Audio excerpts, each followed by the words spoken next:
Assalamualaikum warahmatullahi wabarakatuh. Saya ingin membuat kenyataan sidang video berkenaan penyerahan memorandum kepada Istana Negara saranan MPM mengenai pengisytiharan darurat. Penyerahan memorandum itu dibuat pada hari ini, hari Selasa 12 Januari pada pukul 2.30 petang tadi di Istana Negara. Untuk pengetahuan semua, pada hari Rabu 6 Januari, sepasukan penasihat khas memorandum darurat dibentuk di MPM berbincang usaha penyediaan memorandum untuk diserah kepada Seri Paduka Baginda Yang di-Pertuan Agong. Pada Jumaat 8 Januari, sidang khas Jawatankuasa Pemandu telah diadakan bagi MPM mengagih tugas penyediaan memorandum kepada 12 pengurusi biru. Turut dijemput hadir sidang itu ialah Jawatankuasa Utama Agenda Bumi Putera MPM. Pada hari ini, Selasa 12 Januari pada jam 2.30 petang, MPM secara rasminya menyerahkan memorandum itu melalui Datuk Pengelola Bijaya Diraja Istana Negara atas sebab-sebab PKP dan keselamatan. Hanya saya saja seorang sahaja yang dibenarkan hadir untuk menyerahkan memorandum itu. Saranan MPM kepada Seri Paduka Baginda Yang di-Pertuan Agong ialah pengisytiharan darurat secara menyeluruh ke seluruh negara.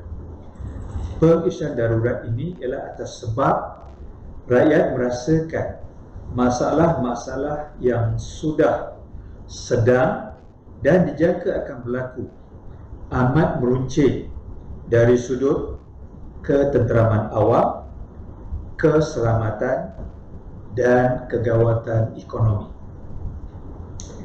Dari aspek ketenteraman awam, ia libatkan terlalu banyak permasalahan yang berkait dengannya dalam 6 bidang utama kemakmuran, terutamanya pertama, ketidaktentuan kepimpinan di kalangan parti-parti politik Melayu yang mendukung kerajaan Perikatan Nasional yang menyebabkan rakyat semakin meluat terhadap gelagat sesetengah daripada mereka tatkala rakyat berdepan kesengsaraan berganda.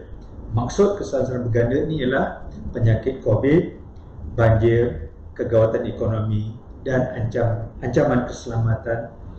Dari berbagai sudut, gejala rasuah menjadi-jadi dan kelesuan dari segi sistem penyampaian agensi kerajaan.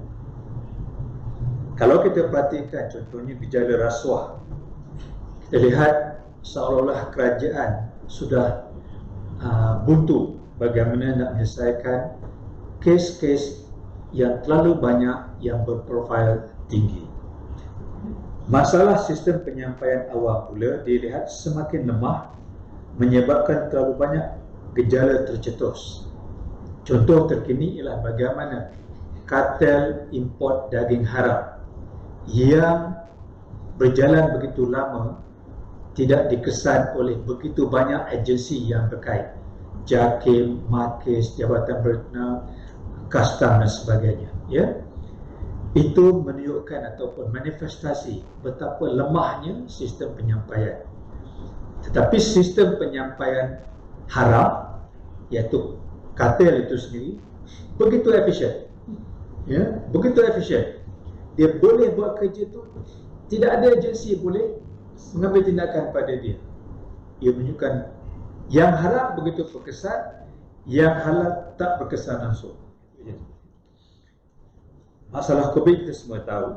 Dari aspek keselamatan dan pertahanan, sebanyak 7 perkara utama diutarakan oleh MPM dalam memorandum itu yang ada kaitan dengan isu keselamatan dan pertahanan semasa.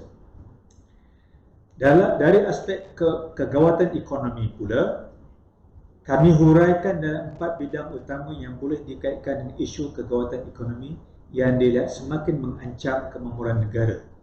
Terkini ialah kejatuhan nilai ringgit, kejatuhan nilai pasaran saham.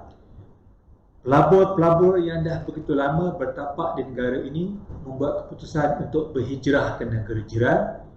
Pelabur-pelabur baru yang nak melabur berbilion-bilion ringgit membuat keputusan untuk berhijrah ataupun mengalih destinasi ke negara jiran.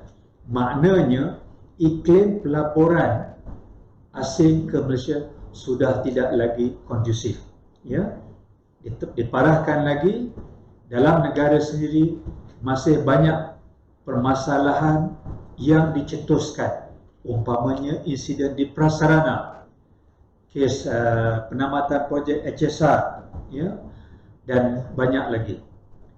Selain menguraikan justifikasi dengan bukti dan fakta mengapa pengisyaran darurat ini amat perlu dilaksanakan segera, MPM turut mendesak Seri Paduka Baginda Yang Tuan Agong dengan segera menggantung Parlimen dan Kerajaan. Sebaliknya, menubuhkan Badan Pentadbiran Interim yang menyamai National Operation Council semasa darurat tahun 1969. Memorandum ini turut menyarankan semasa pentadbiran oleh badan ini, beberapa inisiatif dan tindakan wajar segera dilaksanakan bagi menambah baik, malah memperkasakan lagi pentadbiran kerajaan yang pada masa ini begitu goyah, iaitu apabila badan yang dimaksudkan tadi berperanan. Apabila semua permasalahan selesai, badan itu menamatkan peranannya, perintah darurat ditamatkan dan pentadbiran kerajaan dikembalikan kepada kuasa rakyat. Pada masa ini, kerajaan yang mentadbir negara ialah kerajaan majoriti didukung oleh parti-parti politik orang Melayu dan Bumiputera. Yang bermasalah ialah di antara parti-parti politik Melayu dan Bumiputera. Jadi selagi mereka tidak boleh menyelesaikan masalah ini, yang nampaknya makin meruncing, makin ramai ahli politik yang menarik sokongan daripada kerajaan PN yang ada, maka masalah ini tidak akan dapat diselesaikan. Dan apabila isu politik menjadi isu utama yang menjurus kepada betapa perlunya darurat diisytihar, maka tindakan segera diambil, mestilah segera diambil oleh Seri Paduka Baginda Yang di-Pertuan Agong untuk memerintah negara dibantu oleh kerajaan interim yang kami syorkan tadi. InsyaAllah negara mempunyai ramai statesman ataupun negarawan yang berkaliber, yang berintegriti, yang komited untuk bersama-sama membantu Yang Tuan Agong mentadbir negara semasa kerajaan interim ini. Sekian, terima kasih dari saya, Datuk Dr. Hassan Mat, Setiausaha Agong Majlis Perundingan Melayu. Terima kasih.